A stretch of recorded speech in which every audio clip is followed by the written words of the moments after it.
Today I'll be talking about PHP, jQuery, AJAX, and MySQL. So I'll be trying to demonstrate an example, a simple example of using these four technologies. And I'll be doing more videos that will be using these four technologies.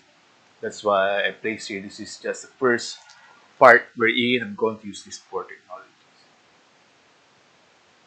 Now, just in case you haven't, or what I mean is this demo is actually an enhancement of my previous video. Just in case you were not yet able to watch the previous video, this is the link, or you can just search for this video, maybe by typing creating a database and then just type Eudz, or maybe you can type Eudz tutorial.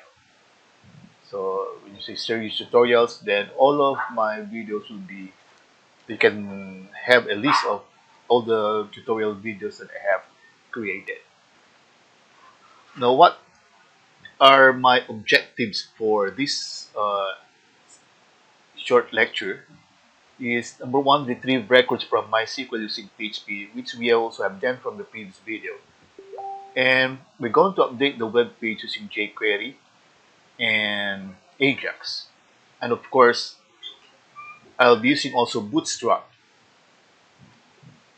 So the prerequisites, all necessary, I'm assuming that all necessary files to run jQuery are all installed, or if not installed, we can use CDN. And the audience of this video are, I assume, have a working knowledge of jQuery and you know what is post and get. So from PHP. Now jQuery, so just to review, is a lightweight, write less, do more JavaScript library. The purpose of jQuery is to make it much easier to use JavaScript on your website. jQuery takes a lot of common tasks that require many lines of JavaScript code to accomplish and wraps them into methods that you can call with a single line of code. So it will make your code a lot shorter and, of course, easier to understand. Now, you can actually mix JavaScript and jQuery because, of course, jQuery is written in JavaScript. And at the same time, we'll be also using here AJAX. So AJAX means asynchronous JavaScript and XML. So AJAX is not a programming language, so AJAX is just a combination of a browser built-in XML HTTP request object to request data from a web server. So it will be interacting with the web server, then JavaScript and HTML DOM or document object management to display or use the data. So you will learn more as we go on with our demo later on. Now the AJAX routine I use in this demo is something like this. So I have here, so it is written in jQuery format. So $AJAX, that's my AJAX, open and then close. So everything here will be using AJAX. And inside this function, the AJAX function is, so we have the block, and in this block, I have defined here for items. So we have URL, type, and success. And URL here, so in this code, the URL specifies the name of the file that will be retrieved or opened or executed by this code. So this code will actually open or execute this file. Then yung type, the type specifies the method used in sending data to the URL. So that means that for this example, if there will be data sent to this URL, the method that will be used is get. Of course, I can also use put. But for this example, I'll just use get. And later on, will be in my next videos, maybe we'll be noticing the differences between get and post. And then success here specifies the action. So success specifies the action to be done when executing this file this M is actually successful. So if this is successful if our program is successful in opening this file, then this will be the function that will be, or this will be the code that will be executed. So in this case, it is actually a function that gets the result of this file. So the result here is actually maybe your echo statement in this file. So that output will be retrieved by this function, and that output will be used. So HTML rest here means that you'll be replacing whatever is inside this uh, element. So this is an ID selector. That's why we have with the number sign. So it means again that whatever is inside this element, or whatever this element is, or whatever is inside this element will be replaced. That's why we have in that HTML by what is inside rest. And what is inside rest? It should be the output of this file. Okay, but why do we use AJAX? We actually use AJAX because if we don't use AJAX, then all the whole page will be actually reloading. But if we use AJAX, then we can only reload this particular element of the whole page. So if you have, for example, a lot of elements inside your page and you want to update only this portion, then the best way to do this is to make use of AJAX. So it will be a lot faster because, again, you will not be reloading the whole page, but only this portion using this ID list display. So that's the lecture, and now let's try to look at the code that we'll be using for this demo. So I'm using Notepad++. So I have here my employee list demo 2. So I have all the necessary files, and then you notice here in our template, I have here this portion wherein we could write our jQuery code inside. So what this means is that those that are inside here will be executed when the window is ready, or that means maybe we have already loaded the page. So once we have loaded the page, so this is the selector, that this is the function. So selector dot function, and this function will also open a function, or we'll be using this, executing this, and this is our AJAX code. So I explain what will this do. So in other words, once we open this file, this will be executed, and what will this do?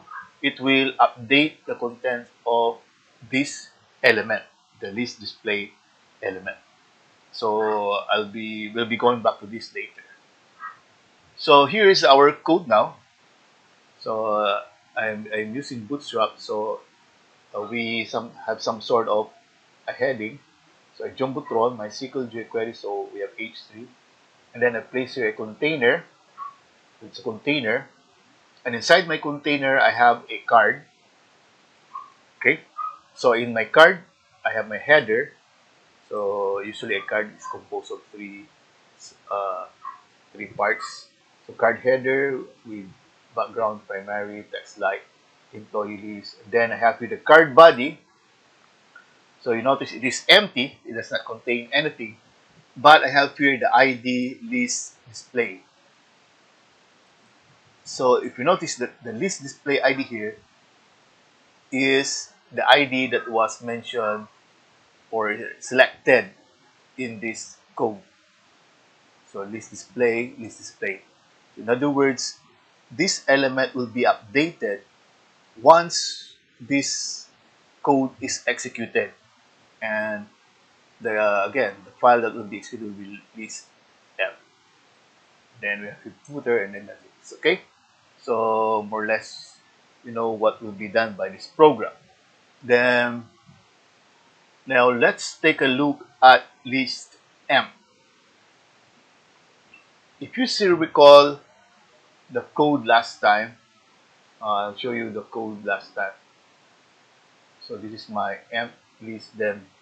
So what did we do here is we first connected to the database. So uh, using this again you can see this in my demo account. Then we of course prepared the SQL statement. So this, after connecting to the database, prepare the SQL statement. Now since we don't have parameters, we don't bind parameters yet. So the next step is to execute the query. And once we execute the query, that will produce result set. And to retrieve the result set, we use this function get result. Again, the result set is some sort of a table. So if the result set is not empty, we proceed with the next one to retrieve rows from the result set. So once we retrieve each row, so row by row, we extract to create the fields in this table will become variables. So we have ID, ename, depno, but I noticed that I misspelled actually depno in my database. It should be depno, salary, and commission. So we have done this in our previous video. Now this one is similar, actually the same. I just copied this and pasted this here, but this time I want to do some enhancement. So I want to place the records inside the table. So how will I do that? First is, of course, outside my PHP pure HTML. So I place table, class equals table. That's bootstrap class. And then tr, I place in the heading. So we have employee ID, employee name, department ID, salary, and commission. So these are the columns of my table. And the same, so this portion connects to the database. And just copy and paste. So we have execute or prepare the query, execute the query, then get the result set. If the result set is not empty, retrieve the row, extract the row. But this time I made some changes with my echo statement because I want to place all of these.